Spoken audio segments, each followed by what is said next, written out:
السلام علیکم دوستوں، ویلکم ٹو بھوت بنگلہ۔ آج ایک خوشگوار صبح تھی، نیو یارک شہر کے قریب ہنڈرسن دریا کے کنارے کھیلتے کھیلتے اچانک ایک لڑکے نے زوردار چیخ ماری۔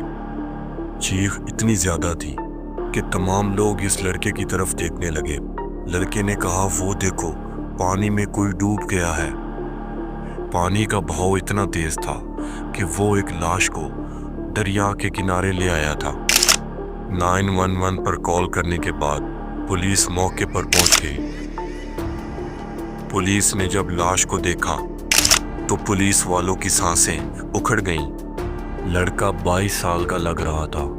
اس کے ہاتھ پیچھے کی طرف بندھے ہوئے تھے، پاؤں سیدھے تھے اور چہرے پر ایک عجیب سا سکون تھا۔ لیکن سب سے زیادہ خوفناک بات یہ تھی کہ کسی کے لاپتہ ہونے کی کوئی اطلاعات نہیں تھی۔ یہ کوئی پہلا واقعہ نہیں تھا۔ 2000 سے لے کر اب تک امریکہ میں 80 سے زیادہ نوجوان اسی طرح دریا یا جھیلوں میں ڈوب کر مرے تھے۔ ہر لاش کی پوزیشن ایک جیسی تھی۔ پولیس والوں نے لاش کے آس پاس کچھ عجیب چیزیں نوٹس کی۔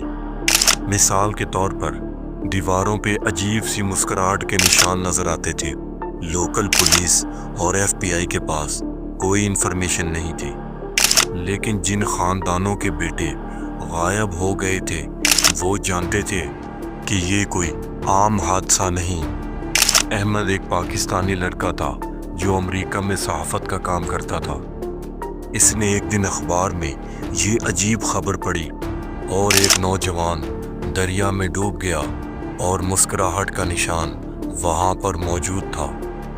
وہ یہ خبر پڑھ کر حیران ہو گیا۔ اس نے ایک خاص بات نوٹ کی کہ یہ اس ہفتے کی تیسری لاش تھی۔ احمد نے فیصلہ کیا کہ وہ اس راز کو جانے گا اور اس کیس کو کریک کرے گا۔ اس نے سب سے پہلے گزشتہ کیسز ریکارڈ اکٹھے کیے، ہر لاش کے ثبوت اکٹھے کیے۔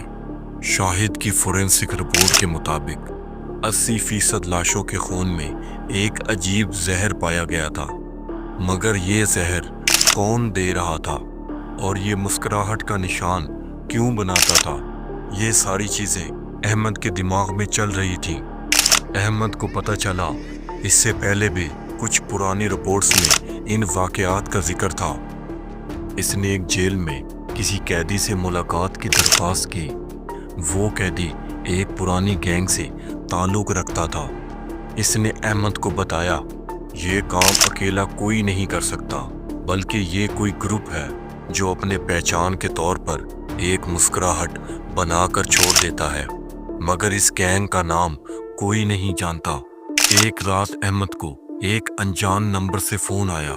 فون میں ایک دھمکی بھری آواز آئی، اگر تم نے یہ کیس بند نہیں کیا تو تمہاری لاش بھی اسی طرح ملے گی۔ احمد کا دل دھک دھک کر رہا تھا، لیکن وہ اس کیس کو چھوڑنا نہیں چاہتا تھا۔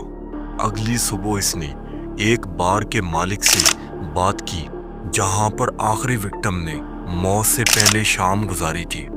بار کے مالک نے بتایا کہ وہ لڑکا ایک لڑکی کے ساتھ آیا تھا۔ اس کے ہاتھ میں ایک کالی جیکٹ تھی۔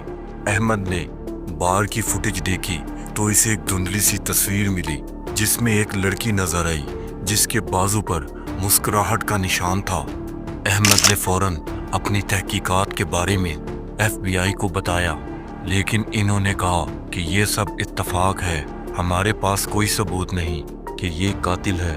احمد کو غصہ آیا اور یہ بولا کہ 80 لاشیں گر چکی ہیں اور آپ کہتے ہیں کہ یہ اتفاق ہے، مگر FBI کے آفیسر نے کوئی قدم نہیں اٹھایا۔ احمد نے ایک وکٹم کے گھر والوں سے بات کرنے کی کوشش کی۔ وکٹم کی ماں روتے ہوئے بولی، میرا بیٹا تو کبھی بھی دریا کے قریب بھی نہیں جاتا تھا، وہ تو تیرنا بھی نہیں جانتا تھا۔ احمد کو یقین ہو گیا تھا وکٹم کو زہر دینے کے بعد لاشیں دریا میں پھینکی گئی تھیں۔ پھر ایک دن احمد کو ایک میل آیا جس میں ایک پرانی لیب کی تصویر تھی، وہاں سمائلی ٹاکسن لکھا ہوا تھا۔ احمد کو تحقیقات کرنے پر پتہ چلا یہ ایک خفیہ کیمیکل ہے